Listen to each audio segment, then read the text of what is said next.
जेजू सगळे आमी हे परीन जियेली की ना बाकीचे मागीर सगळे आमकां फावो जाता.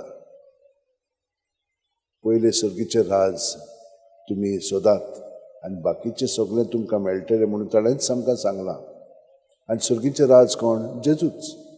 सगळे जेजू सगळे आसा न्हय, पूण अदीक करून जी आमची पातकां आसात, आपलेपण आसात, तें जितली आमी ताचे सवेन दोत्तेल्या भितरल्या भितर तितली आमी ताच्या जिवितान जियेतेल्या आनी तो हो सगळो वावर आमचे सवेन करतलो. आयज ताणें सांगलां पळय त्या प्रमाणे सगळ्या संवसाराक वचात आनी शुभ वर्तमान परगट करात.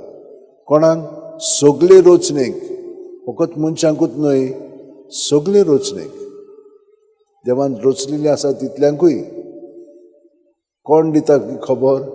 तोच दिता. कोणा सवें? आमचे सवें. ताका लागून तो आमकां भागाक घेता. घेवपाची गरज ना, ताच्यान सगळें करूंक जाता. तरी पूण ताचे रचने प्रमाणे ताणें आमकां भागीदारां केल्लीं आसा. तर आमी ताच्या भागाक रावंक ताच्याच नांवांत आमी रावया. आनी हे परी जशें पावलून सांगलें, जिवो ओ मेलोलो हांव क्रिस्ताचो. आतां हांव न्हय, क्रिस्त म्हजे सवेन जियेता आनी ताच्या नांवांत हांव म्हजें जिवीत सादतां. हे भाशेन आमी सगळीं जाणां जियोया. आमच्या हात शेवटेन धरया, दोळे बंद करया.